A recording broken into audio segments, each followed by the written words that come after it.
Hi అండి. అందరూ ఎలా ఉన్నారు? బాగున్నారా? నేనైతే చాలా బాగున్నాను. మీరు బాగున్నారనుకుంటున్నాను.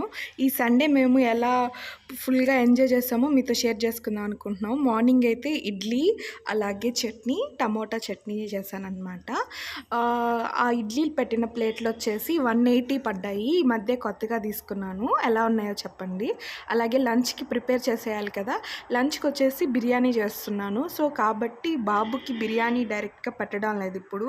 అందుకని వాడి కోసం సపరేట్‌గా ఫుడ్ వండుతున్నాను. దానికి ఘీ ఫస్ట్ వేసుకొని, ఆ తర్వాత జీలకర్ర వేసుకుంటున్నాను. జీలకర్రలో వేగాక తర్వాత కాజు వేసుకున్నాను. కాజు వేగాక క్యారెట్టు, అలాగే బీట్రూటు, కొంచెం గ్రీన్ పీసెస్ ఉంటే అవి గూడా వేశాననమాట.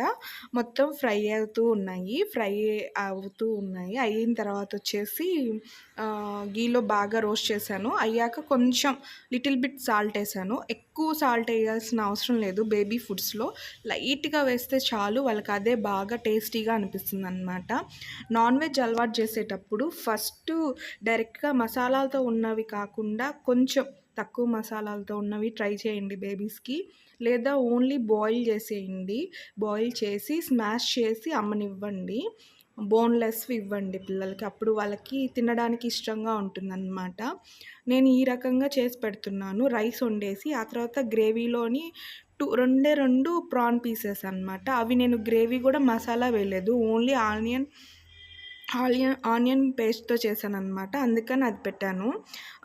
సో, ఇలాగా వాడి ఫుడ్ అయితే ప్రిపేర్ చేసేసాను. నెక్స్ట్ మనము బిర్యానీలోకెళ్ళిపోదాము. ఏం బిర్యానీయో తెలుసా? రొయ్యల బిర్యానీ. అదేనండి, ప్రాన్స్ బిర్యానీ. దానికి కావాల్సిన ఐటెమ్స్ చూసేద్దాము. కాజు, అల్లం, నిమ్మకాయలు, అలాగే కొత్తిమీర, పుదీనా, టమోటాలు, పచ్చిమిర్చి, ఆనియన్స్, కరివేపాకు. ఇది బిర్యానీకి, అలాగే గ్రేవీకి. ఇవొచ్చేసి తెల్లగడ్డలు, అలాగే అల్లం కలిపి పేస్ట్ చేశాను. ఇది టమోటా ప్యూరీ చేశాననమాట. ఇంకా రొయ్యల్ని బాగా వాళ్ళే ఒలిచి ఇచ్చేశారు షాప్ వాళ్ళు. ఇంక నేను ఇంటికొచ్చాక కల్లుప్పేసి బాగా వాష్ చేస్తున్నాను. వాష్ చేసేసి పక్కన పెట్టుకోవాలి. ఉప్పు, అలాగే నిమ్మకాయ వేసి నానబెట్టుకోవాలనమాట. తర్వాత లియాన్‌కి ఏ బాండీలో అయితే ప్రిపేర్ చేశానో అదే బాండీలో 3 టేబుల్ స్పూన్స్ దాకా ఆయిల్ వేసుకుంటున్నాను. ఆయిల్ వేసుకున్నాక బిర్యానీ మసాలా ఉంటుంది కదా! చెక్క, మొగ్గ, యాలకులు, అలాగే సోంపు, బిర్యానీ ఆకు వేసాననమాట. బిర్యానీ ఆకు వేసి ఏగిన తర్వాత ఆనియన్స్ వేసుకుంటున్నాను. ఆనియన్స్ వేసుకున్నాక అవి బాగా రోస్ట్ అయ్యాక, ఆ తర్వాత వచ్చేసి అల్లం పేస్ట్ వేసుకుంటున్నాను. ఆయిల్‌లో కొంచెం ఘీ కూడా యాడ్ చేశాననమాట. ఇలా చేసుకుంటే ఇంకా టేస్టీగా ఉంటుంది. సో, మీరు కూడా ట్రై చేయండి. అలాగే అవి బాగా ఏగిన తర్వాత కాజు వేసుకున్నాను. కాజు కూడా బాగా ఫ్రై అయిన తర్వాత ఆనియన్స్ వేసాను. ఫస్టు కాజు వేసి, తర్వాత అది ఫ్రై అయిన తర్వాత కాజు వేసాను. ఆనియన్స్ వేసాను. సో, నాకు ఫస్ట్ టైం ఇలాగ వాయిస్ ఓవర్ ఇస్తూ ఉండడం కొంచెం కన్‌ఫ్యూజ్ అవుతుంది. ఏమనుకోవద్దు. మేమైతే ఈ సండే చాలా బాగా ఎంజాయ్ చేశామనమాట. సో, మాకు ఆఫ్టర్‌నూన్ దాకా ఎండొచ్చింది. ఈవినింగ్‌కి వానయిపోయిందనమాట. అట్లా డైలీ అట్లానే అవుతుంది మాకు. అందుకని చెప్పేసి మార్నింగే బట్టలన్నీ వాషింగ్ మిషన్‌కి వేసేసుకొని, ఆ తర్వాత ఇలా చేస్తున్నాను. సో, ఆనియన్స్ బాగా రోస్ట్ అయిపోతున్నాయి. బాగా ఫ్రై అయిన తర్వాత ఒక 5 టేబుల్ స్పూన్స్ అల్లం పేస్ట్, అప్పుడే రుబ్బిన అల్లం పేస్ట్ మీ ముందే వేశాను కదా! అది వేశాను. ఫ్రెష్‌గా చేసుకునింది చాలా టేస్ట్‌గా ఉంటుంది. ఒకసారి ఇలా ట్రై చేయండి. చాలా బావుంటుంది. అండ్ దెన్ అవి బాగా ఫ్రై అవ్వాలి. ఫ్రై అయిన తర్వాత బాగా ఇదిగోండి రెడ్డిష్‌గా వచ్చింది కదా! ఇలా రెడ్డిష్‌గా వచ్చిన తర్వాత దాంట్లోకొచ్చేసి పచ్చిమిర్చి వేసుకోవాలి. పచ్చిమిర్చి, అలాగే పెరుగు, అలాగే కొంచెం బిర్యానీ మసాలా ఉంటే ఆ కొంచెం బిర్యానీ మసాలా వేశాను. అలాగే సాల్ట్ కూడా వేసుకోవాలి. సాల్ట్ కూడా వేసుకొని బాగా ఫ్రై చేసుకోవాలి. అది బాగా రోస్ట్ చేసుకోవాలన్నమాట. ఆయిల్ అనేది పైకి రావాలి. కడాయిలో ఉన్న ఉంది కదా గ్రేవీ, మొత్తం ఆయిల్ పైకొచ్చేయాలి. పైకొస్తే అది బాగా ఉడికినట్టు. అప్పుడు మనం ఆల్రెడీ నానబెట్టుకున్నాం కదా అవి వేసుకోవాలి. పుదీనా, కొత్తిమీర కూడా వేసుకున్నాను. సో, దెన్ అప్పుడే నానబెట్టాను కదా రొయ్యలు. ఆ రొయ్యల్ని దేంట్లో నానబెట్టానంటే ఆహ్, ఉప్పు, అదే సాల్ట్, నిమ్మకాయ బద్ద, ఒక 2 నిమ్మకాయ బద్దలు పిండి బాగా నానబెట్టేసాననమాట కలిపి. సో, ఇప్పుడు మనం పెరుగేసుకున్నాము గదా!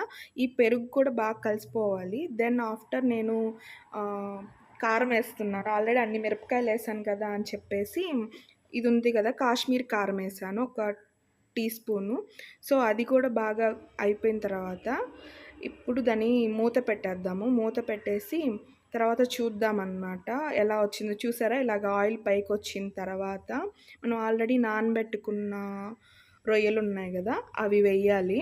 అవి వేశాక ఒకసారి కలిపేసి వాటిల్ని ఒకసారి కలిపేసి మూత పెట్టేసేయాలి మళ్ళీ. మూత పెట్టేసుకొని, ఇక్కడ మనం ఏం చేయాలంటే కుక్కర్‌లో ఆల్రెడీ ఒక 1 అవర్ ముందే మనం బాస్మతి రైస్ నానబెట్టుకున్నాము. నేను 2 కప్స్ ఆఫ్ రైస్ తీసుకున్నాను. దానికి 1 ½ లెక్కన 3 కప్ ఆఫ్ వాటర్ అయితే సరిపోతుంది. సో, నేను 3 కప్ ఆఫ్ వాటర్ రైస్ కుక్కర్‌లో కుకింగ్ మోడ్‌లో పెట్టుకున్నాననమాట. పెట్టుకున్న తర్వాత కొంచెం సేపు ఉడికిన తర్వాత అప్పుడు కర్రీ ఉంది కదా! ఆల్రెడీ మగ్గపెట్టిన కర్రీ బాండీలో అది వేసి ఒకసారి కలుపుకోవాలి. మంచిగా కలుపుకొని మళ్ళీ మూత పెట్టేసేయాలనమాట. అలాగొక 3 టైమ్స్ చేయాలి. లేకుంటే అలాగే వదిలేసామంటే కర్రీ పైకి సైడ్స్‌కొచ్చేసి వైట్ రైస్ ఒక్కటే పైకొస్తదనమాట. అలా కాకుండా మంచిగా ఒక 3 టైమ్స్, అంటే ఒక 10 నిమిషాలకొకసారి, ఒక 10 మినిట్స్‌కొకసారి అట్లాగా చూసుకోవాలి. ఈ లోపల ఏం చేయాలంటే నేను మిగిలిన టమోటా ప్యూరీ, పెరుగు, ఆనియన్స్ వేసి మిక్సీ పట్టుకున్నాను. మిక్సీ పట్టుకున్నాక ఆయిలేసుకొని, ఆయిల్‌లో వచ్చేసి ఈ ప్యూరీ ఏసి బాగా ఫ్రై చేసి దాంట్లోనే కారం, పసుపు, ఉప్పు, ధనియాల పొడి వేసి, ఆ తర్వాత రోస్ట్ అయిన రొయ్యలు ఆల్రెడీ ఉన్నాయి కదా కొన్ని, ఆ రొయ్యలేసి బాగా ఫ్రై చేసి కొంచెం మిగిలిన కొత్తిమీర, పుదీనా వేసేసి ఒక 2 గ్లాసెస్ వాటర్ పోసేయాలి. వాటర్ పోసేసిన తర్వాత మనకి అయిపోతుంది. ఆడ బిర్యానీ చూసారు కదా, కర్రీ బిర్యానీ అయిపోయింది. తిన్న తర్వాత మా వాళ్ళిద్దరు పడుకోకుండా వచ్చి బయట కూర్చొని ఆడుతున్నారు. నేనేమో అట్లా పడుకొని లేసే లోపలికి అప్పుడేదాకా ఎండున్నది. ఇప్పుడు చూడండి కారు మబ్బులైపోయి ఉన్నాయి. వాళ్ళిద్దరు చూడండి ఎలా ఆడుకుంటున్నారో. నాకైతే చాలా నవ్వొచ్చింది. వాళ్ళిద్దరు అక్కడికెళ్ళి ఆడుకోవటం. వాళ్ళకి తెలియకోకుండా వీడియో తీశాను అదైతే.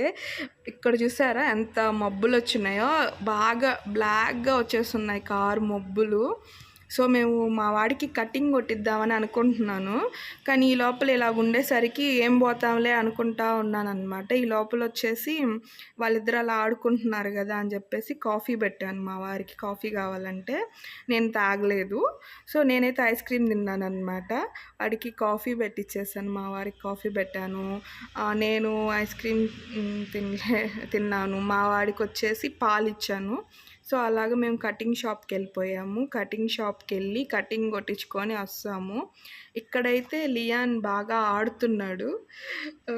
వాడి జర్నీని మేము ఎంజాయ్ చేస్తూ, వాడి అల్లరిని మేమైతే చాలా బాగా ఎంజాయ్ చేస్తాం అన్నమాట. చూడండి ఎంత క్యూట్‌గా ఇచ్చున్నాడో ఎక్స్‌ప్రెషన్స్ కూడా. వాళ్ళ డాడీకి అయితే మార్నింగ్ నుంచి ఆఫీస్‌కి వెళ్ళిపోయారు టిఫిన్ చేసేసి. మళ్ళీ ఆఫ్టర్‌నూన్‌కి వచ్చారనమాట. వచ్చి ఇట్లాగా వాడితో టైం స్పెండ్ చేస్తున్నాడు ఇప్పుడైతే. ఇప్పుడు వాడిని ఆడ నుంచి తీసుకొచ్చామని ఏడుస్తున్నాడు బాగా. వాడు ఏడుపుని చూసినా కూడా కంట్రోల్ చేసుకోలేడనమాట. వాళ్ళ ఫాదర్ అయితే వాడికి కావాల్సింది తీసిచ్చేస్తారు. సో, ఐస్ క్రీమ్ అని చెప్పాను కదా, నేనైతే gajar halwa with ice cream అనమాట. ఇది ఒక్కసారేమో తిన్నాను బిఫోర్ మ్యారేజ్. ఇప్పుడు మళ్ళీ మా వారు నాకు సర్ప్రైజ్గా తీసుకొచ్చారు. సో, నాకైతే చాలా హ్యాపీ అనిపించింది. నేనైతే gajar halwa with ice cream తింటున్నాను. మీకు ఎంతమందికి ఇష్టము ఇలాంటి కాంబినేషన్స్ చెప్పండి. ఇదిగో నాకైతే ఐస్ క్రీము, మా వారికి కాఫీ, అండ్ మా బుజ్జి బాబుకి మిల్క్. నాకు ఐస్ క్రీము. ఆమెని ఈవినింగ్ మేము అవి తిన్నాక పడవలు చేస్తున్నామనమాట. పడవలు చేసి వదలాలి అనుకున్నాము. మా ఆయనకి చెప్పాను, "నీకొచ్చా?" అని అడిగాను. ఆమెన చేసి కిందకొచ్చి అంటే అప్పుడే వాన ఆగిపోయింది. అందుకని కిందకొచ్చేసి ఇలాగా పడవలని వదిలాము. చిన్నప్పుడు వర్షం వస్తే ఈ పనులే చేసేవాళ్ళం గదా! నాకైతే నా చైల్డ్‌హుడ్ గుర్తొచ్చింది. చాలా హ్యాపీ అనిపిచ్చింది. చిన్న చిన్నవే పెద్ద పెద్దవి కాదండి. ఇలాంటి చిన్న చిన్న మూమెంట్స్ కూడా చాలా హ్యాపీ అనిపిస్తాయి. సో, 2 పడవలైతే మంచిగా ఎళ్ళాయి. ఒక పడవ మునిగిపోయిందనమాట. సో, మొత్తానికి మా వాడిని తీసుకొని కటింగ్ షాప్‌కొచ్చేసాము. చూడండి ఎంత బాగా చూస్తున్నాడో. "ఏం చేస్తావు ఇప్పుడు నన్ను" అన్నట్టు చూస్తున్నాడు వాడు. ఏడుస్తాడు, గోల చేస్తాడు అనుకున్నాము.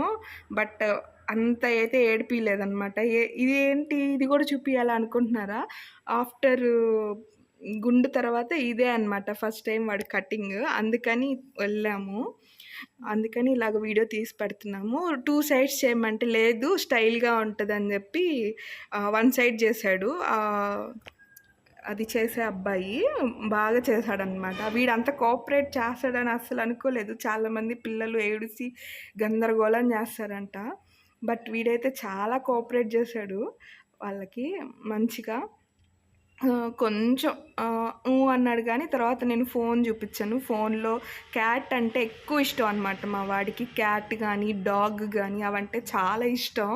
అందుకని చెప్పేసి ఆ వీడియోస్ చూపిస్తున్నాను. క్యాట్ డాన్స్ ఏసేటివి అలాగ చూపిస్తూ ఉంటే మధ్య మధ్యలో వీడికి మూడొచ్చినప్పుడు "ఏం చేస్తున్నావు?" అన్నట్టు చూస్తున్నాడనమాట.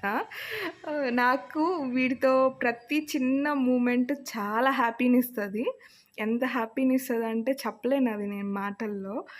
అఫ్‌కోర్స్ ప్రతి మదర్‌కి తన బిడ్డ చేసే చిన్ని చిన్ని పనులు వాడికేదన్నా మనం చేసినప్పుడు ఆ హ్యాపీనెస్ అది వచ్చేస్తుంది కన్ఫామ్‌గా. సో, కాబట్టి మన పిల్లల ఎంజాయ్‌మెంటే మన ఎంజాయ్‌మెంట్ అనమాట ఇప్పుడు. అఫ్‌కోర్స్ మన అమ్మ వాళ్ళు కూడా మనల్ని అలాగే పెంచుంటారు కదా! సో, ఇప్పుడు మనం ఎంజాయ్ చేసే టైం అనమాట.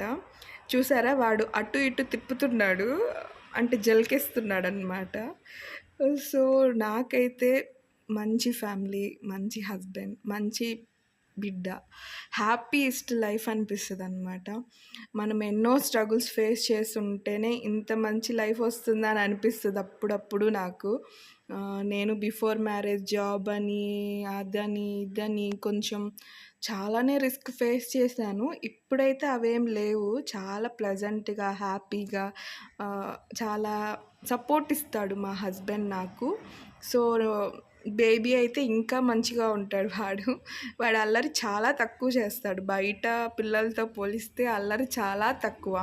అఫ్‌కోర్స్ ఎవరి మదర్‌కి వాళ్ళ బిడ్డ అల్లరి తక్కువే అనిపిస్తది. అఫ్‌కోర్స్ బికాజ్ ఆఫ్ వాడి మీద ఉండే ప్రేమ అనమాట అది.